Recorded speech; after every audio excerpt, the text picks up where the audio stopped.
Good morning, everyone. My name is Martin Hamilton. I'm Director of Leeds Civic Trust, and I'm delighted to welcome you this morning to another of our conversation events that we broadcast, but we'll also be recording for people to watch later. And today I'm delighted to welcome Councillor James Lewis.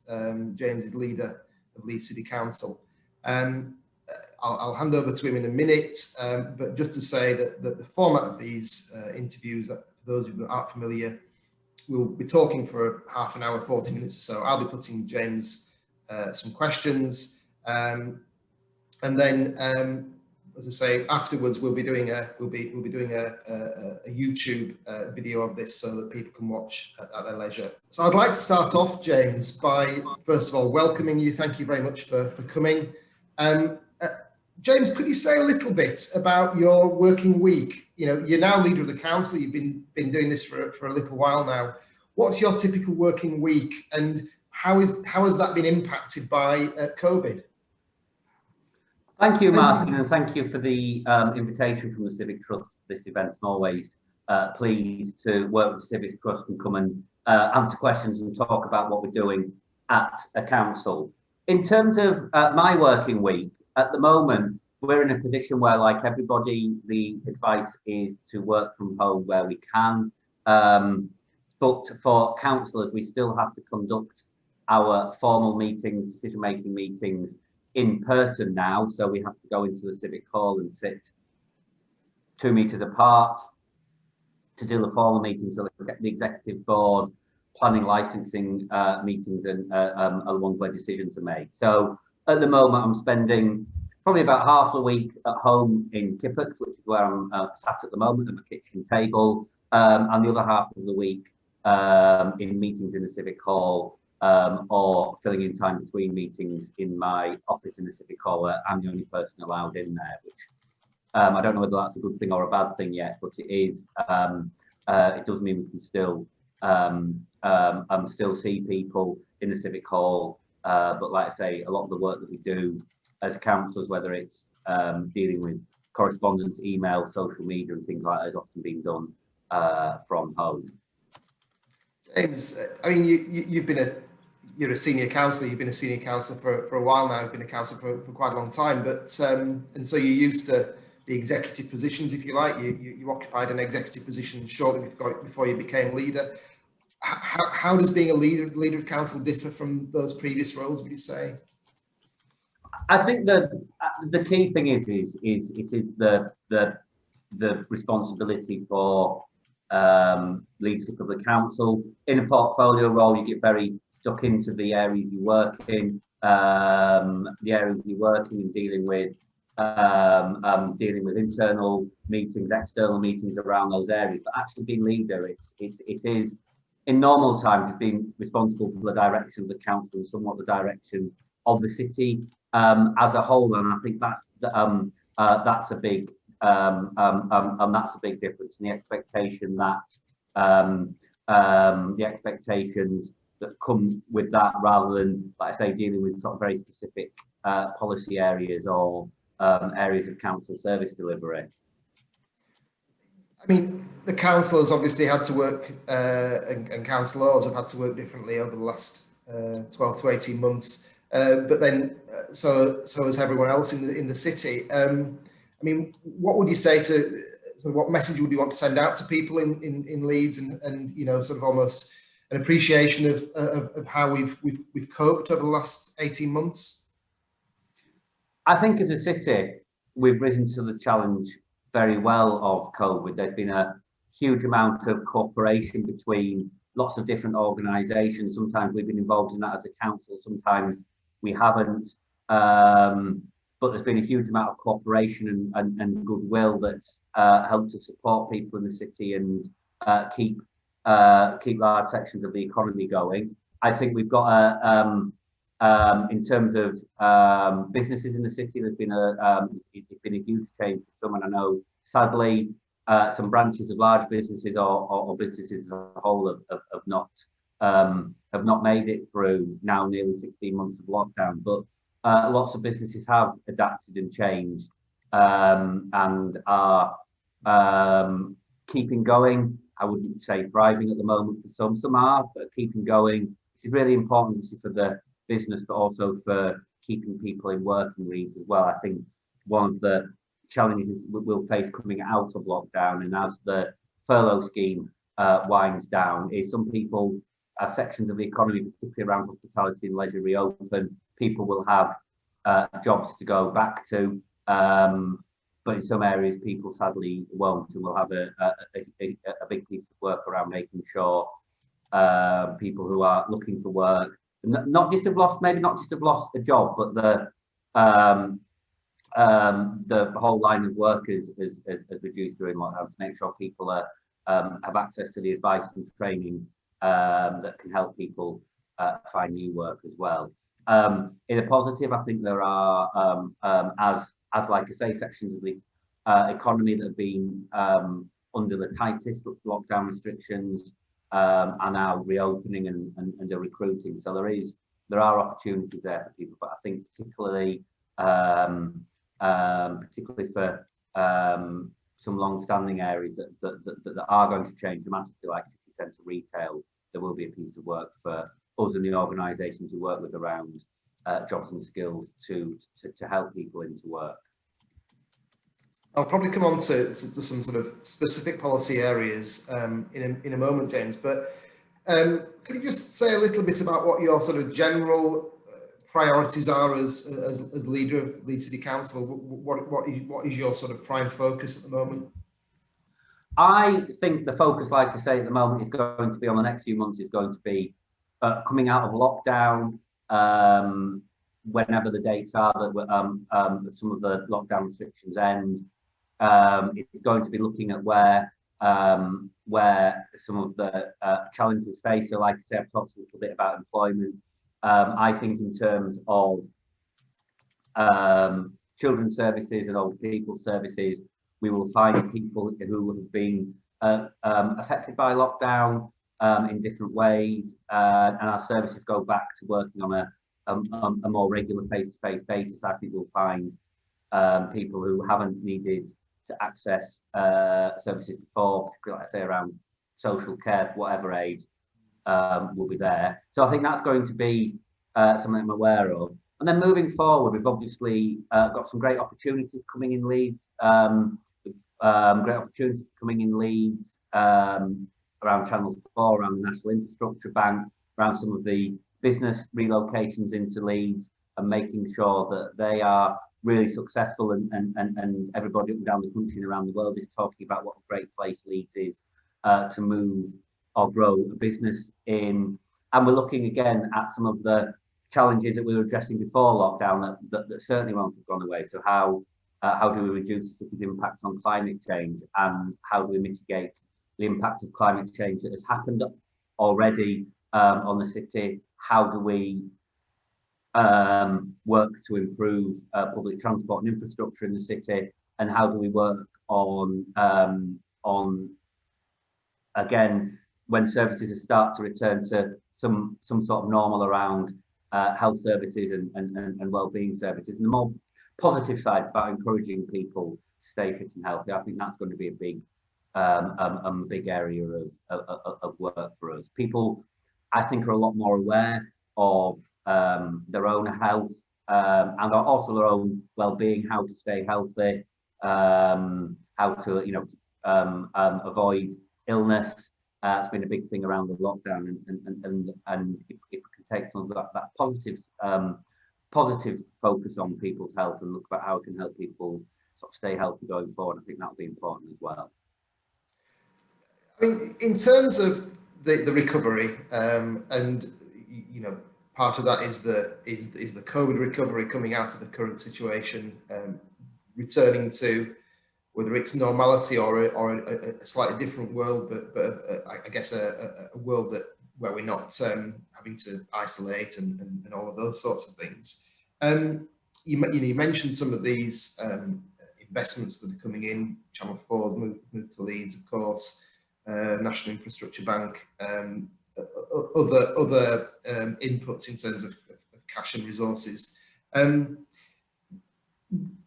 guess the question is, compared with other cities, how well do you think Leeds is positioned to grow again as an economy? And maybe what do you think Leeds can offer investors, people who live and work here that perhaps other places can't? What makes Leeds distinctive that will help us, do you think? I think there's a number of things. I think in terms of development and regeneration, we've got the work on the South Bank that's starting, which is the largest brownfield site in a city in the country, I believe, and I'll take credit for that until somebody tells me otherwise.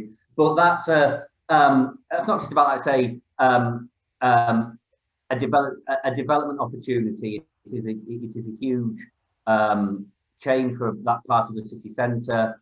It's not just new buildings, we're also putting in a city park as well, which will change the feel of that part of the city. But that really is, I think, symbolic of our ambition to put the good quality development in the city. It's not the only scheme or the only area of development, but I think it's certainly one that will that symbolises the fact that people still have confidence to invest in development in Leeds and work with us around making it work well for the city. And I think that is really important.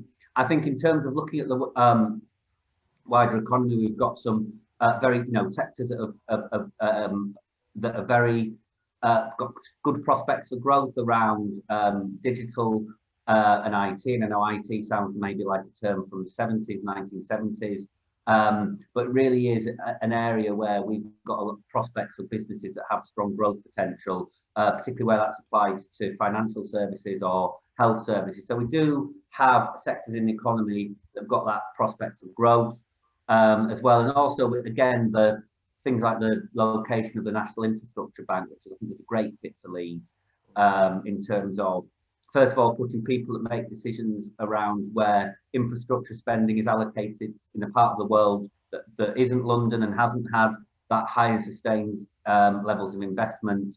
But also in terms of our financial and professional services as well, it fits in well with what we've already got in Leeds. So I think that's things like that put us in a good position, and we are very well connected to large parts of the country as well, with obviously the HS2, Northern Powerhouse Rail, and other projects in the medium to long term that will improve that. So I think we've got some great prospects for growth, and that's linked in as well with the universities and colleges who are able to develop the talent that businesses need and look at how we can work in the round around bringing in the people to work here and see whether we can encourage some of those graduates from the universities to stay in Leeds rather than moving to different parts of the country when they've graduated as well. That for me is a sort of another part of the jigsaw as well. James, that's really a really interesting answer, and I guess this leads me on to another area that I wanted to cover, which relates to the city centre. I mean, Leeds has certainly in the last 20 years laid a lot of store on the role of the city centre as being part of that engine, the city economy's engine, if you like. The development of city living has played a part in that, no doubt, but also the retail core and the success of the retail core in the last 15, 20 years has been a big part of that. We're now seeing clearly a lot fewer people spending time in the city centre, although that is changing, but certainly patterns of work have changed, and it seems to a lot of observers that they won't return to where they were before. People will still, like yourself, continue to spend some time working at home. That has a knock-on effect on businesses located in the city centre, the cafes, the restaurants, the service businesses that rely on office workers to keep going. And then we're also seeing some of our big high street chains either closing, some of them have gone bust. Debenhams is now planning application to be converted into student flats. So the city centre is, whatever happens in the next few months, the city centre is changing, has changed, and will be very different. So what role do you think the city centre will play in the future in being part of that overall economic picture? I think the city centre has always changed. You know, when I was at school, which was a long time ago, before people probably heard of the internet, let alone did all the shopping on it, I used to work in a shop on Briggate for the hordes of Saturday shoppers, and that was a time when Briggate was still 3 lanes of traffic and the main road through the city centre. So, you know, both physically and in terms of how people use the city centre, it is always changing. I think as we move forward, clearly there are some big retailers come out of the city centre now, and there's some empty units there. But obviously, just to pick one, you know, Decathlon has moved into the city centre in the last year, so it's not it is not one-way traffic in terms of the changes. And also, there's been a sort of a change over time as there's been more hospitality, eating and drinking in the city centre in the way that perhaps there wasn't in the past, when it was all very much focused on retail. So I think those changes have happened over time. We'll see more of them. I suspect there'll be less focus on retail and retail spend in the city centre. I don't think it will disappear completely. And clearly, obviously, decisions by John Lewis as a big one to stay in the city centre is important part of that. I think the reasons people come in will change. It will be less about shopping, less about the 9 till 5 work day, but more about socialising, living, education, culture, and public services. Of course, a lot of the council facilities are based in the city centre, partly because of partly because that's where they've been for a long time. That's sometimes how councils work. But also, if we look at somewhere that is accessible for people from across the whole city, the answer is often the city centre, given the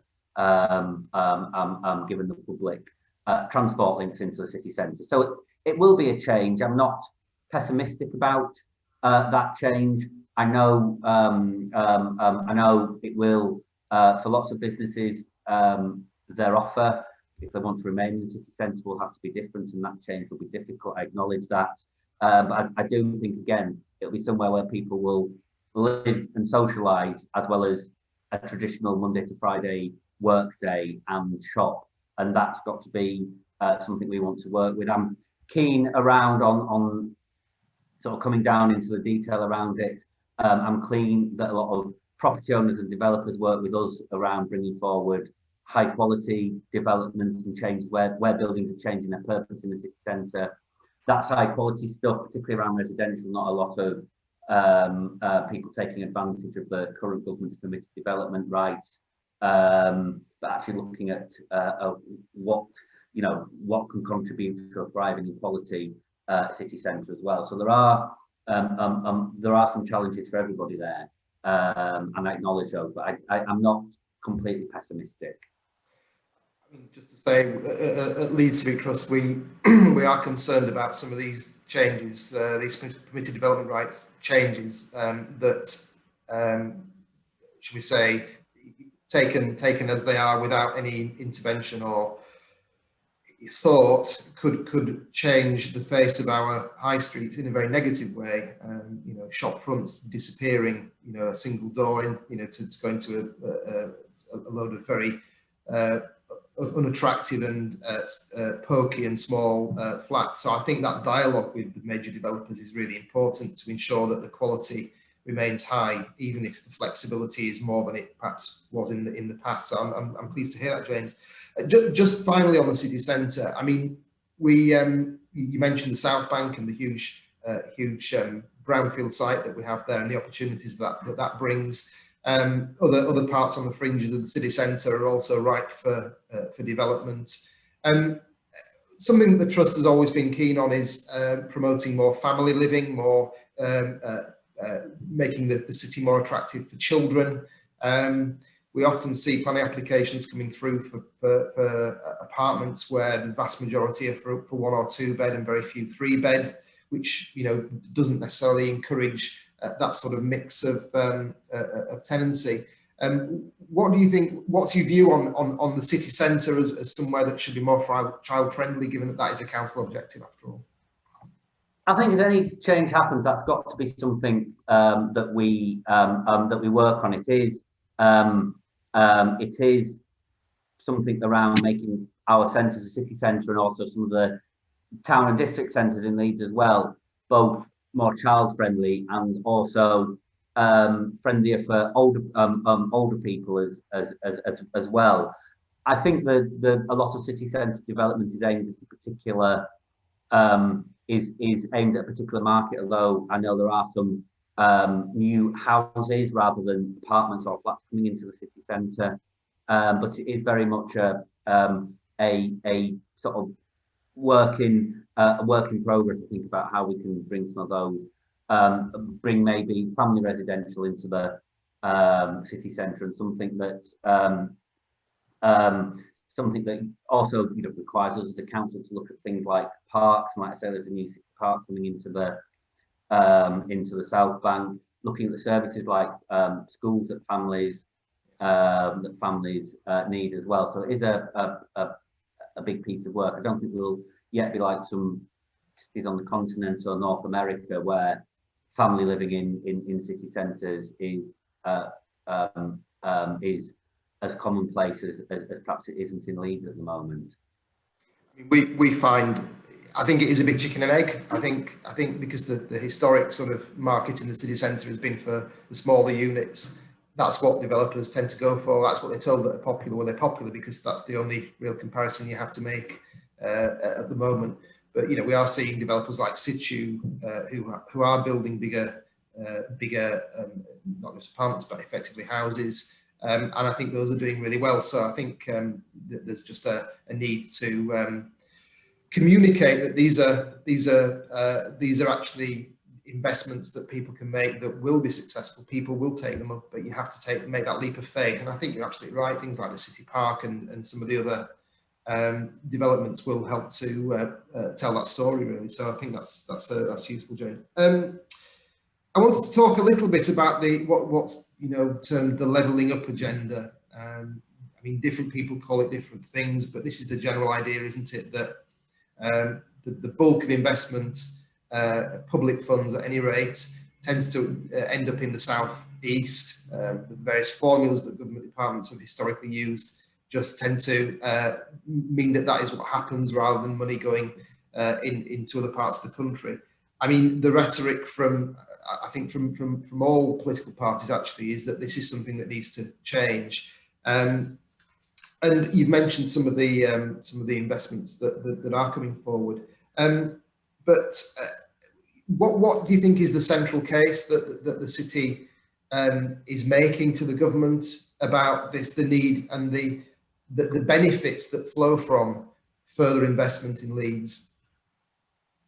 I think at the moment it sometimes isn't clear by what the government intend on levelling up. Is it about following on? We've had lots of different programmes and schemes in the past aimed at tackling the areas of the most deprivation and the areas of most deprivation, the areas of the lowest economic performance, to put it in really crude terms.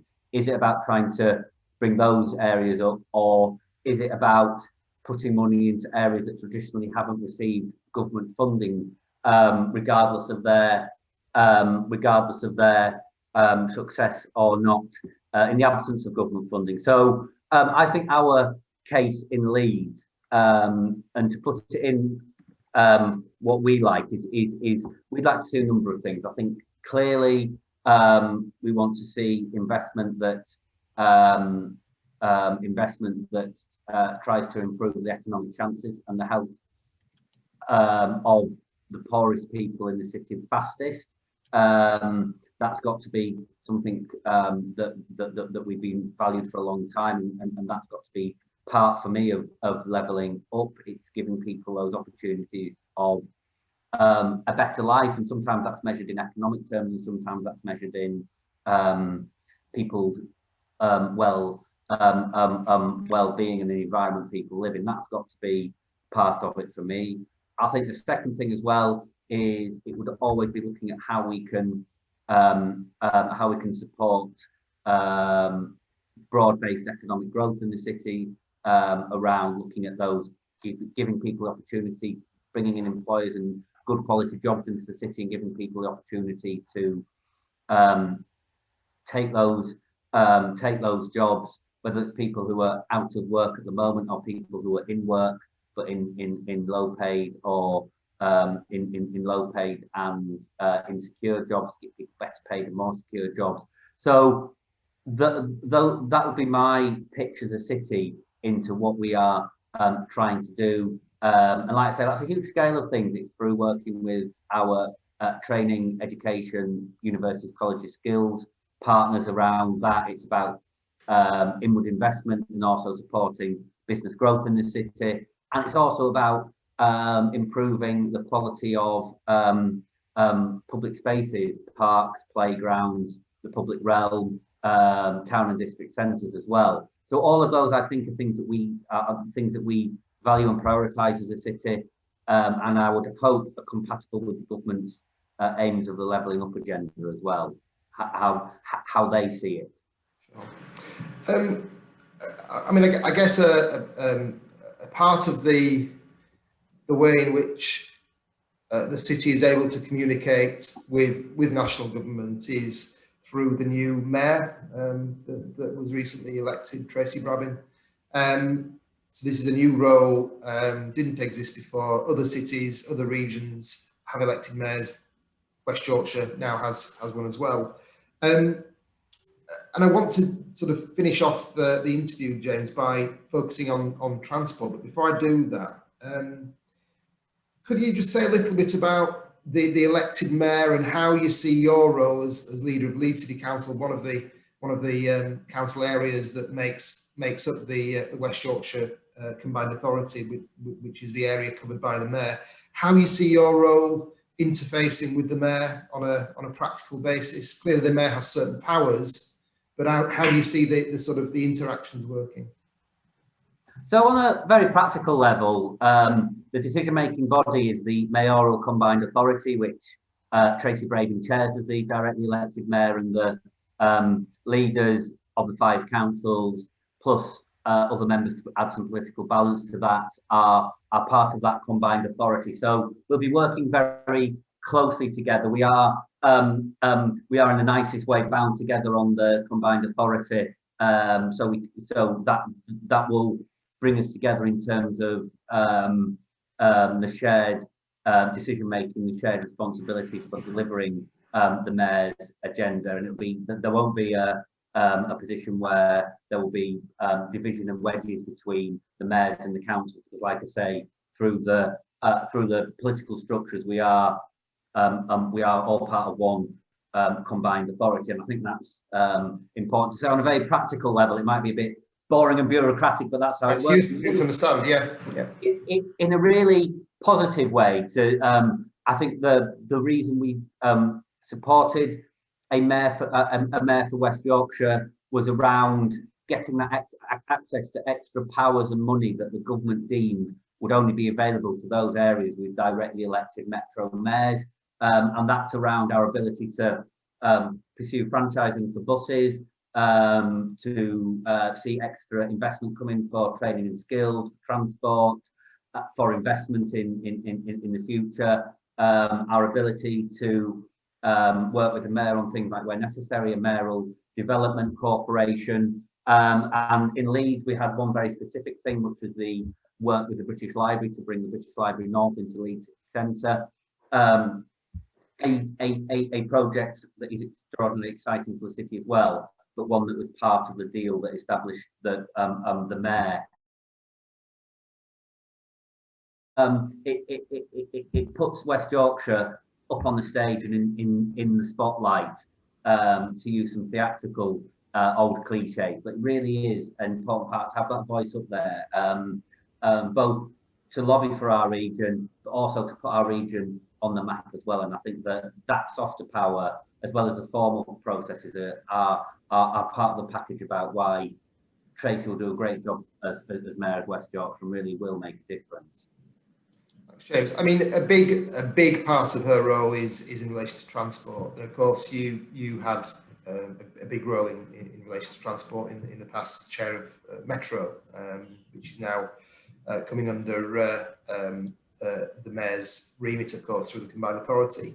And I wanted just to talk a little bit about not the sexy subject of mass transit, which we could go on for hours talking about, and I'm sure there'll be other opportunities to do that, but something more practical, which is the bus service. The mayor made a big play of the need to bring the buses back into public control before the election, and that was very much part of her manifesto, if you like. At the same time, or in the run-up to the election, the government produced the National Bus Strategy, which sets out various ways in which the bus service across the country can be improved. Since the election, the mayor has indicated that she plans to go for what's known as an enhanced partnership, which is a step towards more management, if you like, of the bus service, but it stops short of the franchising option, which would give the combined authority more direct control. What's the Leeds City Council's position on the need to bring buses back under public control?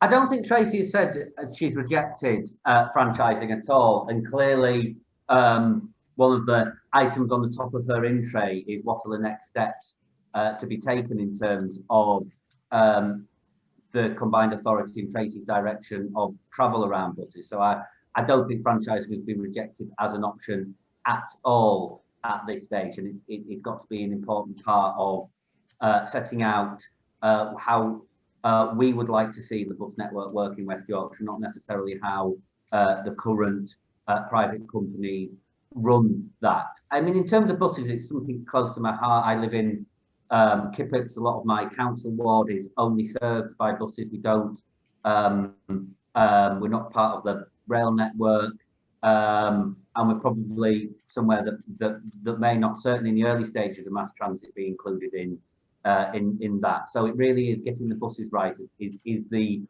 principal public transport objective for areas like the one I'm a councillor for, and that's the same for lots of parts of Leeds as well. I mean, there are some simple and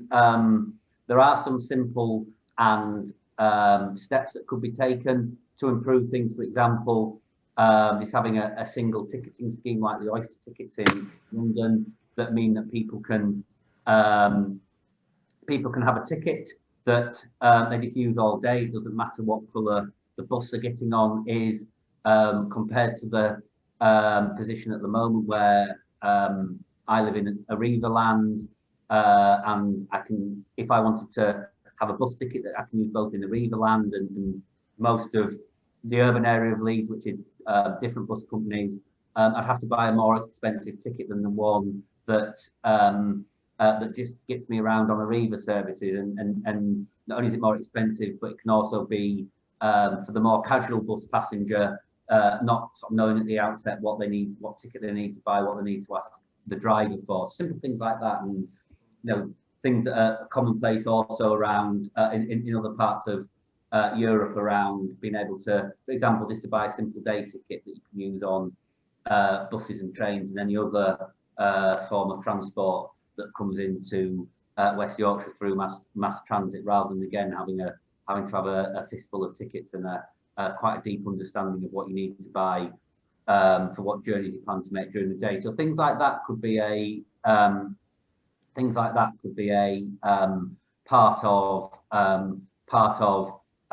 some simple steps.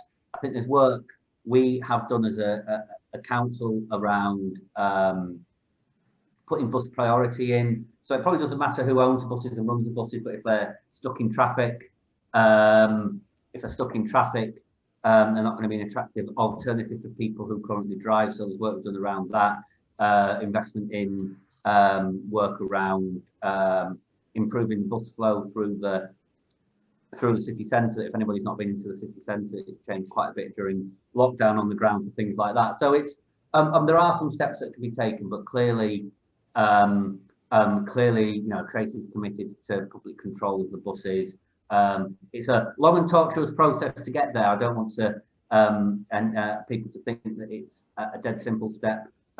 Mayor Andy Burnham's been working on this for 4 years now, and hasn't got close to the end of the process you have to go through. So it's not a simple thing to do, and I wouldn't want to sit back and say, right, we're going to do franchising, and in the meantime we're not going to do anything, because it is years and years of work and the potential for legal challenge. But certainly, certainly, like I say, there are some easy and simple things that could happen to make the bus service better in Leeds, and it's vital that happens, because for large parts of the city, buses for now and into the foreseeable future are the only public transport alternative to the car that people have. I've just put in the chat a link to a website. Just to tell people, Leeds Civic Trust have launched a project called An Excellent Bus Service for Leeds, and we're inviting people to put forward their views about what would make the service better. It's not necessarily about who owns them or who controls them. It's just these sort of practical things that maybe would make a difference. So if you're interested in that, do look at the website. We've got there's a questionnaire on there that you can complete. There's a map that you can populate with your views about your local services. We're doing some discussion groups. We're holding some webinars over the course of the next few weeks. So if you're interested in buses and want to make your views known on buses, then please do that, because the plan is that we'll ultimately be passing those views back to people like the Mayor and the Combined Authority to feed into some of these discussions that James has outlined, which are about how we can actually improve the service, even if franchising is the long-term aim, which I think you've made clear, James, that is your view. Could I finish off with a couple of points on the city's transport strategy in particular? So the council recently launched a consultation back end of last year, I think early this year, looking at a strategy for transport for the city. So this is a strategy that Leeds City Council owns. It's slightly separate from the areas of transport that WICA are responsible for, although obviously there are connections.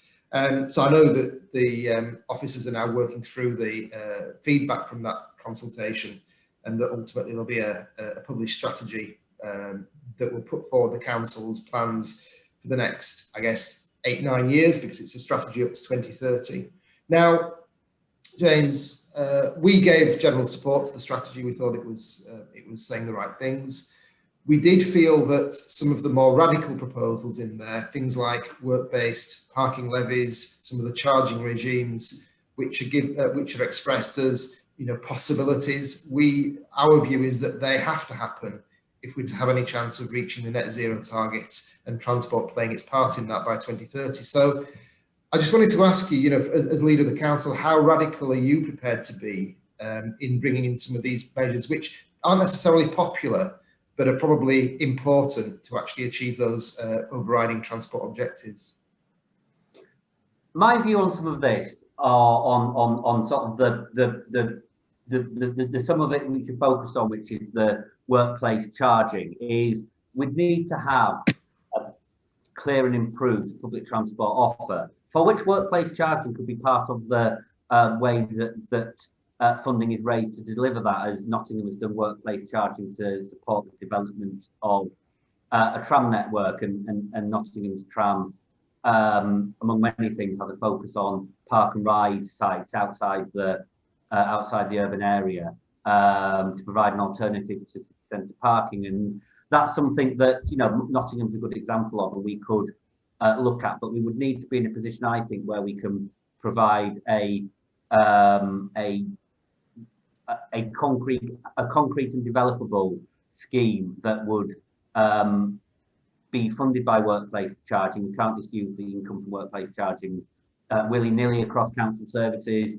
We'd have to, I think, to get support, link it into a specific scheme, and one that supports people getting into the city centre. We've talked about the city centre before. It will change, but it'll still be a big hub for people meeting up. So that's where I would say on that. And our strategy didn't lack ambition in terms of saying, well, actually, sort of starting from the proposition, what would it need for Leeds to be a city where you don't need a car? Rather than starting from what incremental steps can we take over the next couple of years, 5 years, whatever. So it didn't lack ambition. I think we need to bring that forward into things that, like I say, could we give where will, for example, the uptake of active travel, walking and cycling that's happened during lockdown, will that continue? Will the investment that's gone into walking and cycling really see a change there? But like I say, it's got to be part of a package. Now, I don't want to sort of rest on our laurels and say there's some grand scheme that's going to happen in 10, 20 years' time that's going to sort all our problems out. And clearly working through schemes like the currently bus-based park and ride at Elland Road, Temple Newsom and Sturton fairly soon, are good examples of where we have got schemes that make a difference to people. That I know from outer East Leeds, the Temple Newsom Park and Ride is really popular with people for getting into the city centre.